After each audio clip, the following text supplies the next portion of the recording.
আমরা এখানে যেই ম্যাথ দেখতেছি, আমরা তো একটু আগে আপনাদের বলছিলাম কি A square plus B square এর যেই মান 2 into A square plus B square সমান কি ছিল, A plus B whole square plus কি A minus B whole square. তাহলে এটা করলে 2 A square plus B square এর মান আসবে, পরে 2 দ্বারা ভাগ করলে কি A square plus B square পাবো। বইয়ে সুন্দরভাবে করা আছে, যে যেই বই ফলো করেন, কিন্তু আমরা এভাবে করব না। আমরা খুব সুন্দরভাবে একটু বলি, দুটি সংখ্যার যোগফল একটু ভালো করে খেয়াল করেন। এখানে দেয়া আছে কত 8, আর এখানে কত দেয়া আছে 6।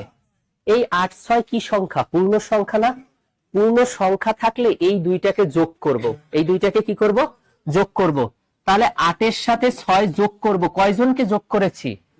কারণ এবি কয়জন? 2 জন, সেই জন্য আমরা 2 দিয়ে ভাগ করব।